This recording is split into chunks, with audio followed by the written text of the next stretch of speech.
Oh wow, that is gross now that I'm looking at that. That is horrifying, and I bet that was bird poo that I'm now scratching off my bike. Anyways, I'm going to make this a how to ride a motorcycle. Why not? This is going to be a how to ride a motorcycle. This is a 600cc sport bike. I got it when I was 20. So at the very minimum, this is going to be how to ride any sport bike.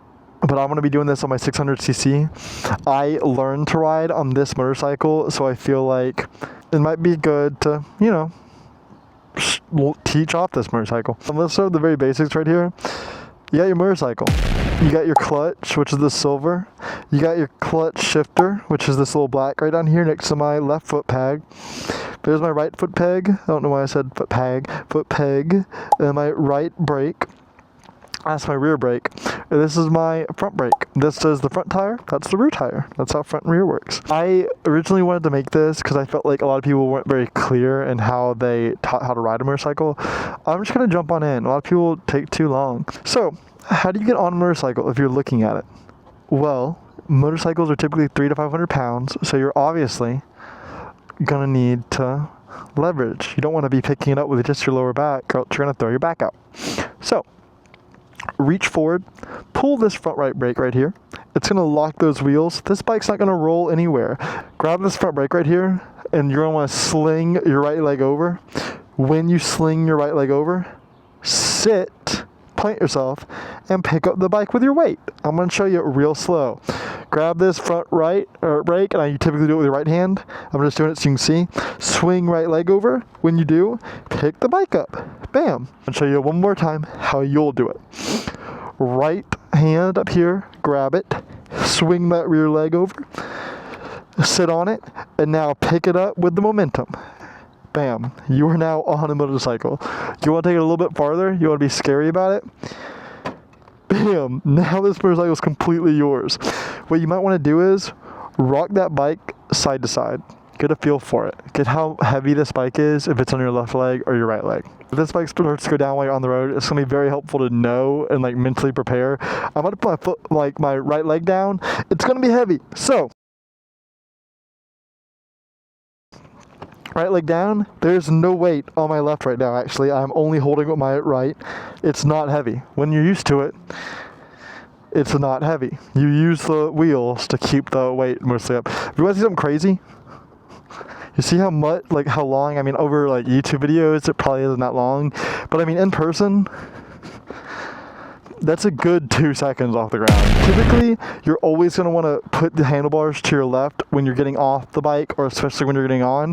The bike is not going to roll as much there. It's not going to fall either way. It's just going to sit right here. I'm going to do it a little bit faster this time, show you guys the momentum. And that's how you'll typically get on a bike. That's how I get on my bike every time. It takes maybe 1.5 seconds. Don't overthink it. Grab that front brake and just sit. That's all you have to do. Your momentum's going to carry that bike up. Next thing, throw that kickstand back. Whoa.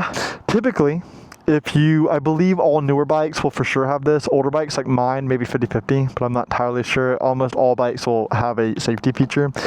The bike will shut off if your kickstand's down. Some bikes, if you turn the bike on, it's going to shut off when the kickstand's down. Some bikes, if you put it into first, it'll shut off when the kickstand's down. Right now, I have it to where the second I put it into first, it doesn't give a fuck whether the kickstand's down or not. About 3 or 4 times, I've scared the shit out of myself because I'll start going, I'll lean to the right a little bit, bam! It's like a giant jolt. It's like you're running over just a big rock. It doesn't really do much. It just scares it scares you. There's been more damage to my pants than there has this bike. And just always make sure that you're kind of checking that. That's a good thing to check. Most bikes won't be bypassed, but I mean, you know, getting in the habit of throwing your kickstand up whenever you're sitting firmly on your bike is a very good habit to have. Let's go break some shit down. That's our horn. Not doing anything because the bike's off. That's our turn signal. Not doing anything because the bike's off. For this bike, you literally flick it, turn signal will be on. Push, turn signals off. For other bikes, they'll have actual buttons. Some bikes, they're a little bit fancier. My high beams, when I turn this on, my high beams are on. When I turn it just that, those are just my low beams. I almost always run low beams. For my bike specifically, it is just the right headlight. When I turn my high beams on, it is both headlights. Some bikes are both all the time, some bikes aren't. I kind of really like it. Some people really don't just because of visibility. On off, this is going to tell your bike, hey, electrically, we're on. I switch that on, everything lights up. The bike's not on, the electrical system is. So let me turn this on. Bam. Whoa, bike's on. Turn the high beams on. Whoa, both are on.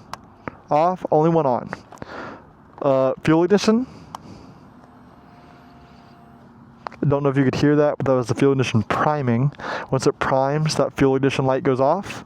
And then this is your starter. So let's run through that again. This is your on-off for electrical. You turn that on always, but just because that's on doesn't mean the bike's on or off. So on, bam, electrical system is on. Prime, it is primed. The bike is ready to go. You are ready to start this bitch. You don't have to give it any throttle. I just cut the slack right here. I gently rotate until it stops because it just rotates a little bit. Gently rotate and push this in. Reiterating what I already said, let's do this. Push this in, go to first. Let's say you're leaving. Oh shit, I just stalled. The bike's not gonna wanna go anywhere because you're in first. Oh shit, there's cars behind me waiting for me to go. What do? The bike's on, electrical system's on, the bike's primed. So as I was referring to before, what are you gonna do next? All you gotta do is start it. But pause, first things first, as I've referenced in almost every video, always pull your clutch in if you're having any problems at all. The bike can now move, the transmission's disengaged, you can start it again. It's gonna cut off if I dump the clutch. So, pop it back into neutral, and bam, you're back on this bike. The next thing, you gotta know what your bike's ratio, the gearing is gonna be, because you obviously, just to, go anywhere, you're gonna have to understand how gearing works. So you're gonna wanna pull this clutch in, and that's when you shift. You always have to pull your clutch in to shift a gear. It is neutral first, neutral, second, third, fourth, fifth, sixth. It is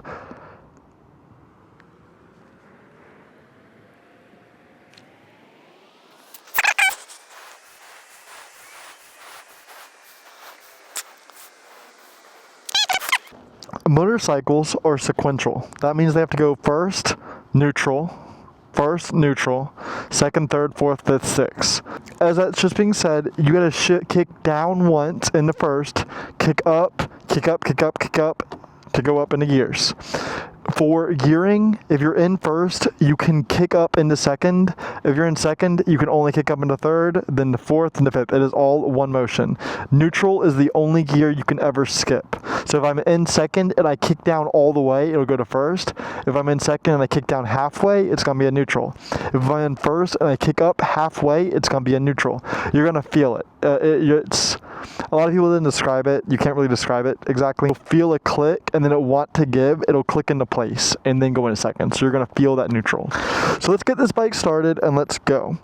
As we've already as we've already discussed, all you need to do is on, prime it,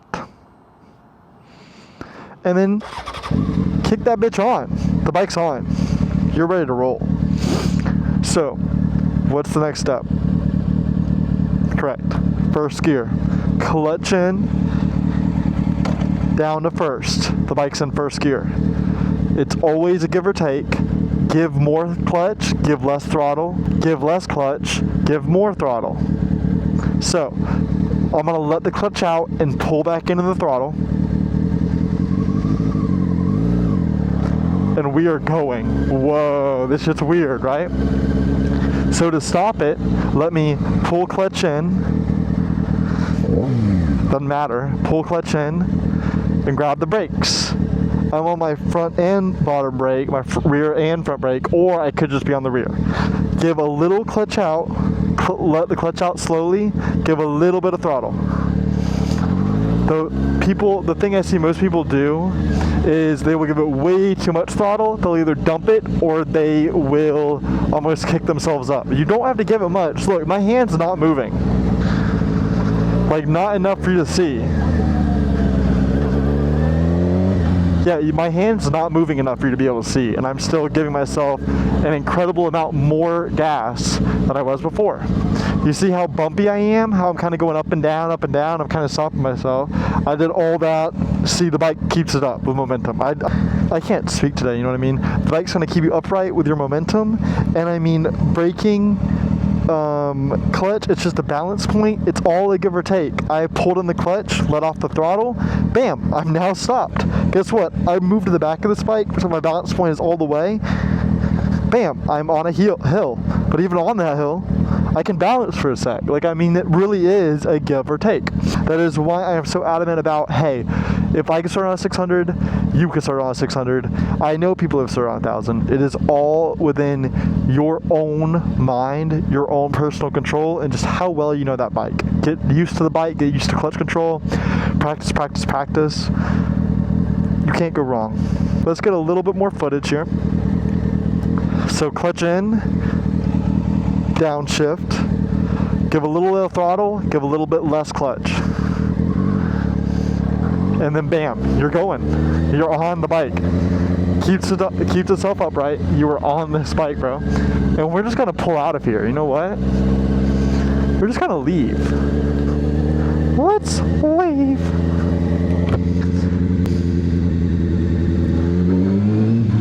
I just had to grab my clutch, and then I'm gonna grab my rear brake, because the rear brake makes a smoother stop than the front brake. I pulled in the clutch a little bit, laid off the throttle, gave out the clutch, and rolled off the throttle or rolled on the throttle, depending on how you want to take it, as I was leaving there, just to, you know, keep my balance point. Let's talk about shifting. Clutch in, go up to second. You have to roll off throttle, clutch in, up to third. I rolled off throttle, see it downshifted. Clutch in, up to fourth. It's all a quick motion. You clutch in, roll off throttle, shift, clutch out as you roll back on throttle. You get really used to it as you go on.